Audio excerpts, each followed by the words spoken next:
Just last week, European Commissioner for Research and Innovation, Gagan Quinn, launched the Innovation 2020, so-called the 8th Framework Program for Research for the time frame 2014-2020, with a budget from 80 billion euro, which represents only 5% of the overall of the turnover of science and research funding in the European Union, but is a crucial incentive to boost jobs and growth and to enable the member states to come up with their own research budgets. The brochure we have on our hands today, Secrets in Your Pocket, shows researchers and scientists in the European Union how we can come through. Good morning, everybody. Thank you for coming. My name is Sylvia SCHREIBER. I'm a journalist by profession and an economist by education, and I'm currently working as a director of a regional office dealing with research and innovation here in Brussels. I also welcome very much, as already announced, Volker TIMM, who is a scientist, flew in from Hamburg this morning, who invented, with colleagues in a team, as always in EU, with a team, the chip, the ePass chip, which contributes to a major part of this brochure. And I'm very happy to welcome and to introduce to you Ms. Sophie RACQUEZ. She is an economist also by education and works as an innovation case manager. So she has an agency who receives researchers and inventors just after the proof of principle to bring this ahead, to bridge the gap to the market. And this is a main subject, a main issue we should tackle also in this conference a bit later on. So I just wanted to tell a bit about the rationale behind this brochure. It shows 3 EU-funded innovations. And when I say innovation, I mean a concrete piece, a concrete product or a concrete process which made it to the market. This innovation is now entered now more into the center of EU focus when EU is talking about research. And it shows clearly that this is a clear cycle or a chain we have to regard. There is the research, there are certain steps towards a principle, towards a concept, towards a prototype and a product.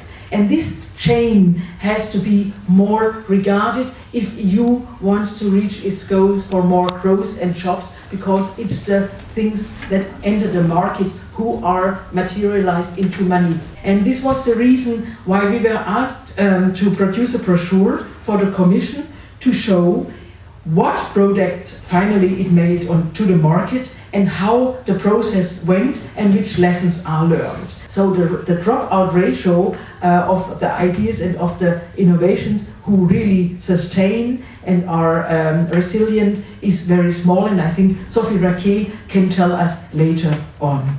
Who knows that our EU pass, our e-pass with the biometric chip in, which is in the moment sold and adopted in more than 100 countries in the world, who knows that there was behind EU support. And the researchers who worked on that idea first were refused everywhere. The whole research world said, no, don't design such a chip, it never will work, it's waste of money, it's waste of energy. And the EU was crazy enough to give these people some support, and therefore it was a very crucial and evident step, this EU support, that they could go on in their idea. The lesson is, without EU it never would have made it, this chip, and without some innovation post-research support it also never would have made it. This post-research innovation support, I think it's not very well treated currently in the EU. I read last week when it came out, Horizon 2020, the new EU research program coming into force after 2014. When you read about innovation support, of course it's mentioned, and also there is a notion that demonstrator or piloting or prototyping will given a better priority in future. But it is say that, but not how. So it's still treated like an appendix. Nobody actually knows how to organize, how to govern this post-research phase, so that, in now my last word, the time to market, from research to market, has to be shortened considerably if Europe wants to get to its ends. The unusualness of the circuit, we had a principle that we wanted to forward, but this technology that we proposed was by the technical community was refused. It is when you look at a normal electronic circuit, it is centrally clocked. This circuit here is not clocked, but it is activated by new innovation, by new information. So anything, and when you look into this passport here, I've brought one with me. It is the circuit that makes it possible to store the biometric information of the bearer, and the problem that is here is to power the circuit that is storing this information and also protect the information that is stored inside. And this is only possible when you have a very low power or ultra low power circuit, which we did with this asynchronous clocking feature. My points are the Commission should stay in the same way as it did when it supported this research, but it should make the procedures somewhat easier to have for the researchers. So, good morning everyone. So my name is Sophie RACQUEZ, and thank you Sylvia for welcoming me today. And well, I'm the author of Innovation Créative, which is a book in French that was released 10 days ago. I work as an innovation case manager, and this means that I assist inventors and companies to transform their first idea, their rough idea, into profitable innovation. And so we validate with them every step of the innovation path. And from my experience as an innovation case manager, I should have two messages for you today. First of all, we should have an integrated view of innovation, because there are many people and bodies that can be helpful for inventors, but they all work in a separate ways. So these experts or company or people should work as a network. That was the first message. And the second message is that we should expand our vision of innovation. Innovation is not only a matter of R&D or utility patent or researchers and companies. Why not finance IP as a whole? There are other IP rights that are neglected, like model patents or trademarks, but as marketing comes, it can be very helpful and important.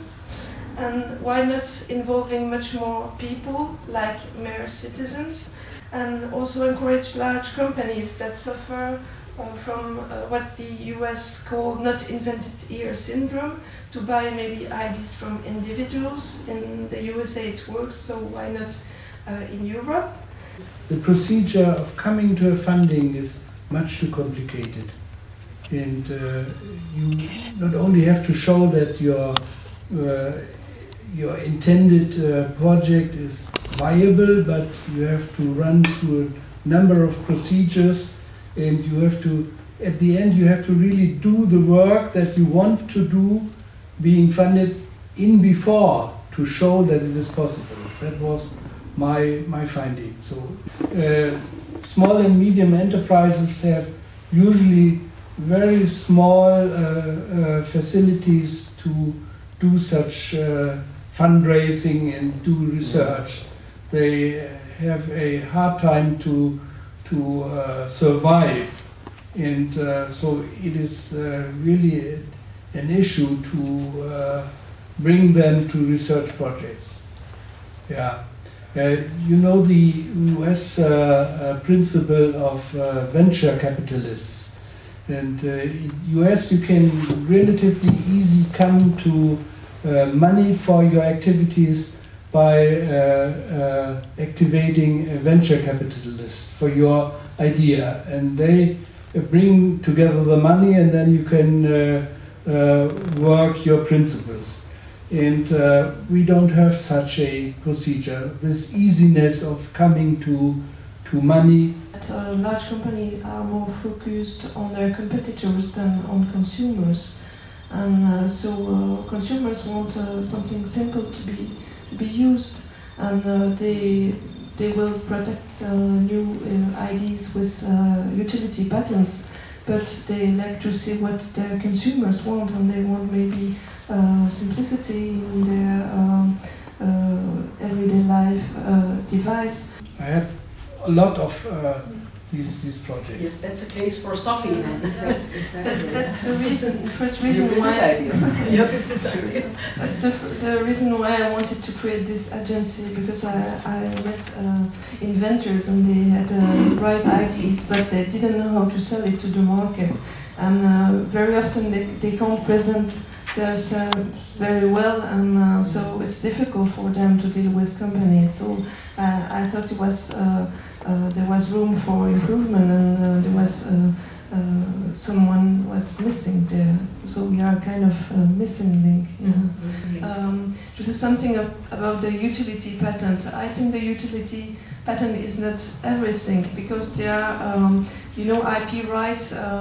It's often a combination of rights that is interesting. You know, I just want to thank you all to be with us today. And the European Union will only have a chance to be in the midst, as I always say, in the 21st century, to come up with, to keep our welfare and social model if we can compete in research and science and to bring up market-based products. The idea to create such agency to bring innovation, this is a brilliant idea, and I would propose to come together again and to organize a small conference to bring it to a broader audience like in this very morning. Thanks a lot again.